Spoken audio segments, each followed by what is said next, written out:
Pigmentové oleje sú novinka v portfóliu Tonu. Ich použitím dosiahneme zamatového hebkého povrchu, a to v rôznych odtieňoch. Týmto videom by som vám chcela priblížiť ich vlastnosti.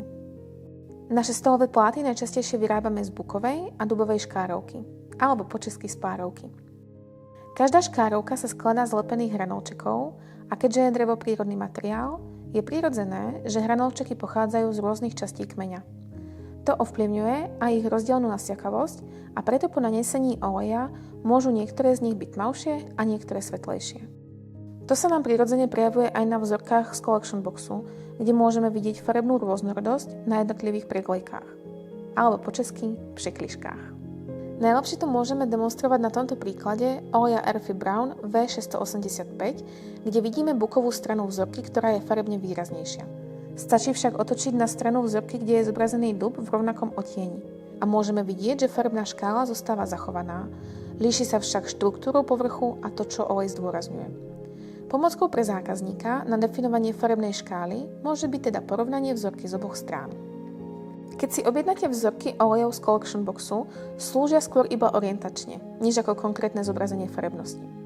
Preto je dôležité usmerniť zákazníka pri výbere pigmentového oleja a informovať ho, že sa nejedná o finálny odtieň, ale iba o tón danej farby. Tu vidíme vzorky rovnakého odtieňa a síce sa každý trochu líši štruktúrou či tonalitou, vidíme, že v rámci celého stolového plátu sa nachádzajú na rovnakej farebnej škále. Je prirodzené, že sa vzorčeky líšia, pretože podobne sa líšia aj hranolčeky v stolovom pláte, určite sa teda nejedná o chybu, ale o prirodzenú vlastnosť dreva. Je dôležité podotknúť, že niektoré vzorčeky môžu pôsobiť oproti stolovom plátu svetlejšie, pretože sú vyrobené z preglejky, ktorá má menšiu nasiakavosť oleja. Do nášho portfólia sme vybrali 5 pigmentových olejov. Sú inšpirované okolitou prírodou a našou továrňou, v ktorej už cez 160 rokov ohýbame drevo. Každá z týchto farieb je niečím špecifická a preto si ich popíšeme zvlášť.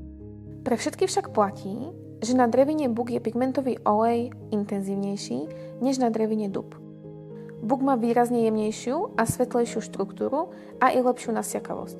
Zatiaľ čo dub poznáme podľa žltého podtónu a výraznejších porov dreva, kde sa olej viacej vsiakne. Odtieň pigmentového oleja Smoky White V115 je inšpirovaný parou, ktorá vzniká pri naparovaní dreva pred ohýbaním, ktoré je pre nás tak signifikantné. Farebne zjemňuje štruktúru dreva a vnáša do nej studený odtieň. Intenzitu bieleného odtieňa je najlepšie zákazníkom vysvetliť na porovnaní s naturálnymi drevinami, pretože naturálne drevo je omnoho teplejšie než Smoky White.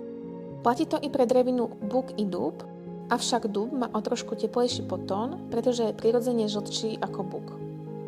Keďže pigmentové oleje je možné si u nás objednať len pre stoly, poradíme vám i to, ako k ním skombinovať naše ďalšie produkty.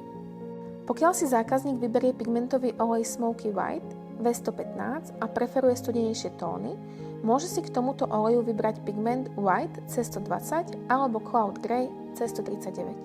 Z látok môže siahnuť po vlnách z kategórie C, Arco Ice či Cleo Pero.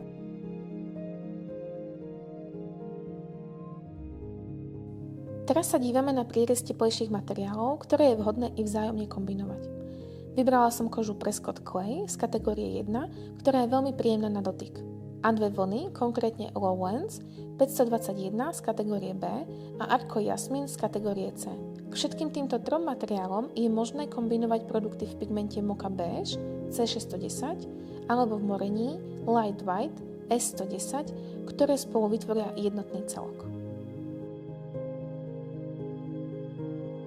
V prípade, že to chceme farebne rozohrať, môžeme použiť túto jemnú látku z kategórie A, ktorá sa volá Cura 62125, ktorej žltý potón vytiahne látka Fjord 2 0422 z kategórie D. Celok dotvoríme pigmentom Resin Yellow C450. Pokiaľ chceme kombinovať s týmto olejom produkty v naturále, či už z buku alebo z dubu, môžeme použiť látku Arco Blossom a rozohrať tak jedinečnú kombináciu pre milovníkov dreva. Nádych lesnej hmly odráža pigmentový olej Misty Green V520. Pri výbere tohto odtieňa nás inšpirovali lesy v okolí Hostína, pod ktorým sa nachádza naša továreň. Keďže Misty Green sa krásne doplňa so Smoky White, tak už túto kombináciu je vhodné spolu používať.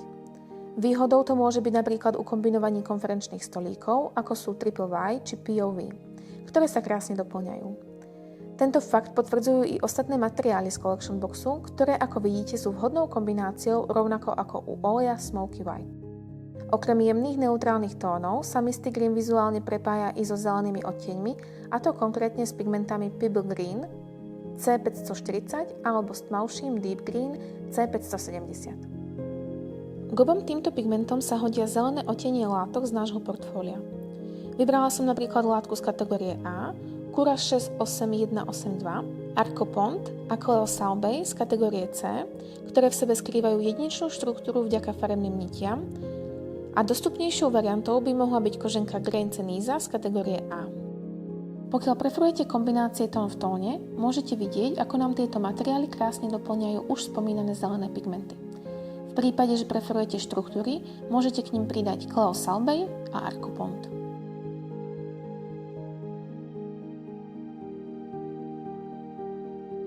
Inšpiráciou pre olej Stone Grey V170 bola taktiež príroda. Je nositeľom šedej špecifickej farby lesných kameňov. Môžeme ju definovať ako studený odtieň, ktorý podobne ako v prírode hádže odlesky do modra či do zelena. Keďže základom tohoto oleja je šedá, preto je jednoduché ho skombinovať so šedými pigmentami z nášho portfólia Grey Shadow C180 a Moon Grey C150, ktoré krásne doplnia šedé látky z kategórie B, Lowlands 513 a 511. Pre vnesenie štruktúry odporúčam Arco Coast z kategórie C. Keďže som na začiatku spomínala, že k tomuto pigmentovému oleju môžeme kombinovať či modré alebo zelené odtiene, látka Cleo Kohl z kategórie C to len potvrdzuje. Pri výbere látky je totiž dôležité dívať sa na skladbu nití. Keď sa pozrieme detailne na túto látku, vidíme, že je zložená zo zelených a modrých nití, čo nám umožní ju nakombinovať oboma farebnými smermi. V prípade, že sú vám bližšie zelené teplejšie tóny, môžete látku Cleo Kohl doplniť o morenie Forest Green B580 v kombinácii so štrukturovanou látkou Fjord 2 0961 z kategórie D alebo jemnejšou látkou Lowlands 575 z kategórie B.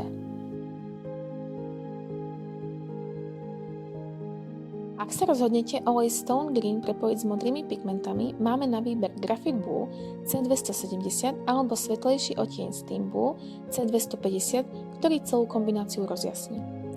Celok môžeme doplniť o látky z kategórie D Fjord 2, a to konkrétne o modrý odtieň 0751 a šedomodrý odtieň 0201. Pokiaľ by nám chýbala výraznejšia štruktúra, môžeme doplniť ešte Cleo Walnut z kategórie C.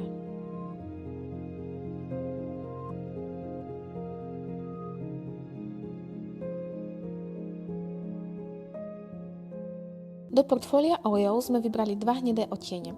Earthy Brown, ktorý je tmavší a už podľa názvu napovedá, že je inšpirovaný tmavými zemitými tónmi. Druhý z nich je Bark Brown, u ktorého bola hlavnou inšpiráciou kôra stromov. Oproti Earthy Brown je svetlejší a teplejší. Pre oba tieto oleje platí, že majú intenzívnejšiu tonalitu u bokového dreva. U oleja Bark Brown môžete vidieť, ako vyzerá naturálna šklárovka v priečnom reze. Ako som spomínala v úvode, u šklárovky je veľmi dôležitá orientácia hranolčekov pri lepení. Striedanie pravej a ľavej strany zabraňuje zvlneniu stolovej dosky. V problematike pigmentových olejov to znamená, že rôzne smery dreva majú rôznu nasiakavosť, ktorá môže spôsobiť farebné odchýlky. Túto vlastnosť je dôležité vnímať ako výhodu masívnych stolových plátov, pretože s výraznením kresby dreva dokážu pigmentové oleje vniesť jedinečnosť do každého stolu. Tmavé zemité tóny, ktoré sa odrážajú v oleji Earthy Brown, je najjednoduchšie skombinovať s odtieňom Black Grain B123 či moreniami Dark Wenge 105 a Coffee B4. V prípade, že sa držíme čiernej minimalistickej farby, vybrala som znovu prierez rôznych kategórií. V kategórii A by sme si mohli zvoliť látku Renew Loop 60999 z kategórie C Arco Ebony a medzi našimi najkvalitnejšími kožami Elmotic, ktoré sú príjemné na dotyk, nájdete čierny odtieň 99001. Medzi tieto tmavé odtiene môžeme ešte pridať Arco Secret, ktorá má mierny nádych do modra. Túto farebnú kombináciu by som vám chcela ukázať práve na drevine Book, ku ktorej je ideálnou voľbou morenie Dark Chocolate B112 a látka Cleo Magma z kategórie C. Keďže sa znovu jedná o štrukturovanú látku, je dôležité dívať sa na jej skladbu nití. V tomto prípade je vhodné kombinovať či už hnedé alebo modré odtiene. Ja som pre podporenie prémiového vzhľadu vybrala kožu Elmotic 93957 a pre tých, čo sa neboja farieb, môžeme túto kombináciu spestriť modrou Elmotic 77875, ktorá dotvorí harmonický celok tejto kombinácie.